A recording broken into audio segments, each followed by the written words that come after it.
আসসালামু আলাইকুম, welcome to BD study apps. Hello প্রিয় শিক্ষার্থী, তো তোমরা যারা ডিগ্রি দ্বিতীয় বর্ষে রয়েছো, আজকের এই টপিকটি তোমাদের জন্য। আমাদের আজকের টপিক রাষ্ট্রবিজ্ঞান চতুর্থ পত্র। তো তোমাদের যাদের এই টপিকটি রয়েছে প্রথম থেকে শেষ পর্যন্ত দেখো, তো আশা করি অনেক বেশি কাজে আসবে। আর যাদের সরাসরি সাজেশনটি প্রয়োজন তারা সরাসরি আমাদের সাথে কন্ট্যাক্ট করতে পারো। তো চলো বেশি কথা না বাড়িয়ে আমরা মূল টপিকে ফিরে আসি। আমাদের প্রথম প্রশ্ন, রাজনৈতিক অর্থনীতি কাকে বলে? উৎপাদন ও উৎপাদিত সম্পদের সুষম বন্টন এবং মানব সমাজের কল্যাণের জন্য অর্থনৈতিক নীতি সংক্রান্ত আলোচনাই হলো রাজনৈতিক অর্থনীতি। তারপর প্রশ্ন হচ্ছে, রাজনৈতিক অর্থনৈতিক জনককে? তোমরা সকলে অবগত আছো, রাজনৈতিক অর্থনৈতিক জনক হচ্ছে অ্যাডাম স্মিথ। আমাদের 3 নম্বর প্রশ্ন, অর্থনীতি মানুষের দৈনন্দিন জীবনের সাধারণ কার্যাবলী নিয়ে আলোচনা করে উক্তিটি কার? তো আমাদের ফেসবুক গ্রুপ হচ্ছে যেটা BD study apps by Abdullah, আর আমাদের ফেসবুক পেজ হচ্ছে যেটা বিডি স্টাডি অ্যাপস। তো অর্থনীতি মানুষের দৈনন্দিন জীবনের সাধারণ কার্যাবলী নিয়ে আলোচনা করে উক্তিটি করেন অধ্যাপক মার্শাল।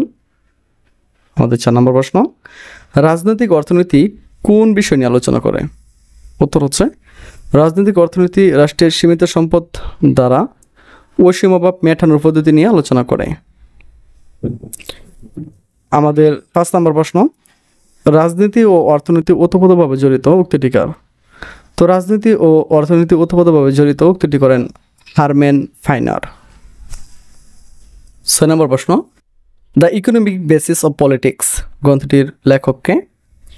তো এই গ্রন্থটির লেখক হচ্ছে চার্লস এবিয়ার্ড। আমাদের 7 নম্বর প্রশ্ন, অর্থনীতিকে সম্পদের বিজ্ঞান বলেছেন কে? উত্তরটা হচ্ছে, অর্থনীতিকে সম্পদের বিজ্ঞান বলেছেন অর্থনীতির জনক অ্যাডাম স্মিথ। আমাদের 8 নম্বর প্রশ্ন, রাজনীতি বা অর্থনীতি রাজনীতিকে নিয়ন্ত্রণ করে, এটা কার উক্তি? তো এই উক্তিটি করেন এস জেলেনস্কি। আমাদের 9 নম্বর প্রশ্ন, পলিটিক্যাল পাওয়ার অলওয়েজ ফলো ইকোনমিক পাওয়ার, এটা এই উক্তিটি কে করেন? তো এই উক্তিটি করেন হ্যারিংটন। কল্যাণমূলক রাষ্ট্র কি? জনগণের সর্বনিম্ন প্রয়োজন মেটাতে খাদ্য, বস্ত্র, বাসস্থান, স্বাস্থ্য রক্ষা, শিক্ষা প্রভৃতি মৌলিক চাহিদা পূরণ করার পাশাপাশি ব্যক্তিত্ব বিকাশে পরিবেশ সৃষ্টির কাজে যে রাষ্ট্র নিয়োজিত থাকে তাকে কল্যাণমূলক রাষ্ট্র বলে। তারপর হচ্ছে পুঁজিবাদ কি? পুঁজিবাদ হলো একটি অর্থনৈতিক ব্যবস্থা যা ব্যক্তি মালিকানা, উৎপাদনের উপায়ের নিয়ন্ত্রণ এবং লাভের জন্য তাদের পরিচালনার উপর ভিত্তি করে প্রতিষ্ঠিত হয়। 12 নম্বর হচ্ছে, বাংলাদেশে কোন ধরনের অর্থ ব্যবস্থা চালু রয়েছে? উত্তর হচ্ছে, বাংলাদেশে মিশ্র অর্থ ব্যবস্থা চালু রয়েছে। তারপরে দেখো, পুঁজিবাদী সমাজে কয়টি শ্রেণী বিদ্যমান? তো পুঁজিবাদী সমাজে মূলত 2টি শ্রেণী বিদ্যমান। আমাদের 14 নম্বর প্রশ্ন, পুঁজিবাদী অর্থনীতির 2টি বৈশিষ্ট্য লিখতে হবে। তো পুঁজিবাদী অর্থনীতির 2টি বৈশিষ্ট্য হচ্ছে সম্পদের ব্যক্তিগত মালিকানা, স্বয়ংক্রিয় দাম ব্যবস্থা। আমাদের 15 নম্বর প্রশ্ন, সমাজতন্ত্র কি?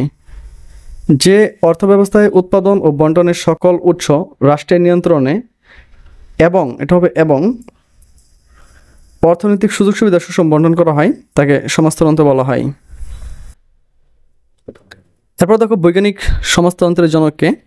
তো বৈজ্ঞানিক সমাজতন্ত্রের জনক হচ্ছে কার্ল মার্কস। 17 নম্বর প্রশ্ন, রাষ্ট্র শ্রেণী শোষণে হাতিয়ার উক্তিটি কার? তো রাষ্ট্র শ্রেণী শোষণে হাতিয়ার উক্তিটি করেন কার্ল মার্কস।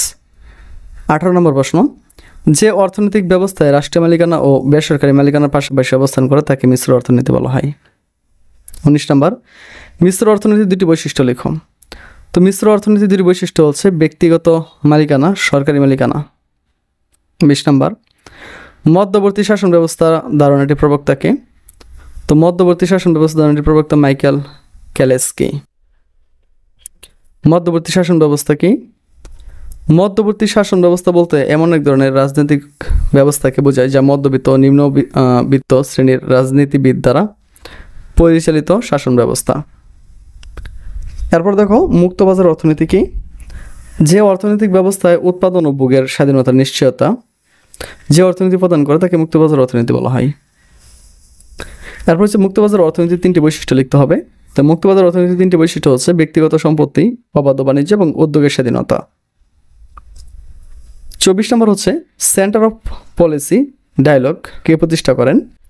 তো এটা প্রতিষ্ঠা করেন অর্থনীতিবিদ রেহমান সুবহান। এরপর দেখো, ইসলামী অর্থনীতি কি? ইসলামী বিধানের আলোকে যে অর্থনৈতিক ব্যবস্থা গড়ে ওঠে তাকে ইসলামিক অর্থনীতি বলা হয়। 26 নম্বর, অর্থনৈতিক উন্নয়ন বলতে কী বোঝো? কোনো দেশের অর্থনৈতিক কাঙ্ক্ষিত পরিবর্তন বা রূপে হচ্ছে অর্থনৈতিক উন্নয়ন। 27 নম্বর দেখো, অর্থনৈতিক উন্নয়নের সূচক কী? তো অর্থনৈতিক উন্নয়নের সূচক হচ্ছে প্রকৃত জাতীয় আয়, প্রকৃত মাথাপিছু আয়, আর্থিক কল্যাণ ও মানব উন্নয়ন সূচক।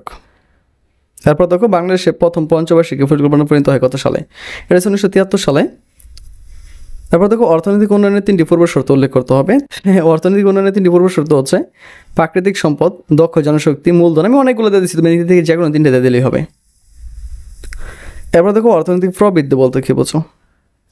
অর্থনৈতিক প্রবৃদ্ধি বলতে আর্থসামাজিক কাঠামোর পরিবর্তন ছাড়াই দেশের প্রকৃত জাতীয় আয়, মাথাপিছু আয়ের বৃদ্ধি এবং তার ফলে জনগণের জীবনযাত্রার মানকে বৃদ্ধি বা মানের বৃদ্ধিকে বোঝায়। জাতীয় আয় কি? কোনো দেশের এক বছর উৎপাদিত চূড়ান্ত দ্রব্য সামগ্রী ও সেবাকর্মের আর্থিক মূল্যকে জাতীয় আয় বলা হয়। তারপর দেখো, বাংলাদেশের বর্তমানে মাথাপিছু আয় কত? তো বাংলাদেশে বর্তমানে মাথাপিছু আয় হইতেছে তোমার $2,784 মার্কিন ডলার। অর্থব্যবস্থা কি? অর্থব্যবস্থা বলতে এমন একটি ব্যবস্থা যা অর্থনীতি ও রাজনীতি সীমার মধ্যে অবস্থান করে। তারপর দেখো, সরকারি আয়ের 2টি উৎস হচ্ছে উল্লেখ করতে হবে। তো সরকারি আয়ের 2টি উৎস হচ্ছে আয়কর এবং মূল্য সংযোজন কর। সরকারি আয়ের প্রধান উৎস কি? এটা হবে রাজস্ব কর। তারপর দেখো, রাজস্ব নীতি কি? কর দায়, ঋণ গ্রহণ ও অন্যান্য সকল প্রকার আয় ব্যয়ের ক্ষেত্রে যে নীতি গ্রহণ করা হয় তাকে রাজস্ব নীতি বলা হয়। আমদানি শুল্ক কি? এক বছরে আমদানিকৃত দ্রব্যের উপর শুল্ক আরোপ করে সরকার যে অর্থ প্রদান করে তাকে আমদানি শুল্ক বলা হয়। মূল্য সংযোজন কর কি? কোনো দ্রব্যের মূল্য সংযোজনের উপর যে কর আরোপ করা হয় তাকে মূল্য সংযোজন কর বলা হয়। তারপর দেখো, আবগারি শুল্ক কি? দেশের অভ্যন্তরে উৎপাদিত ও ব্যবহৃত দ্রব্যের উপর যে কর আরোপ করা হয় তাকে আবগারি শুল্ক বলা হয়। সরকারি ব্যয় কি? রাষ্ট্রের উন্নয়নের জন্য সরকার যে বহুমুখী ব্যয় করে থাকে তাকে সরকারি ব্যয় বলা হয়। তারপর দেখো, বাজেট কি? একটি দেশের কোনো নির্দিষ্ট সময়ে সাধারণত এক বছরে সরকারের আয় ব্যয় সম্ভাব্য হিসাব নিকাশকে বাজেট বলা হয়। এরপর দেখো, ঘাটতি বাজেট কি? যে বাজেটে আয় থেকে ব্যয়ের পরিমাণ বেশি থাকে ঘাটতি বাজেট বলা হয়। ব্যাট কি? পণ্যের মূল বা পণ্যের উৎপাদন মূল্যের উপর যে কর ধার্য করা হয় তাকে ব্যাট বলা হয়। তো এইভাবে আমাদের ক বিভাগ, খ বিভাগ, গ বিভাগ সম্পূর্ণ সাজানো রয়েছে। তো চাইলে কিন্তু আমাদের সাথে কন্ট্যাক্ট করে তুমি এটা খুব সহজে নিয়ে নিতে পারো।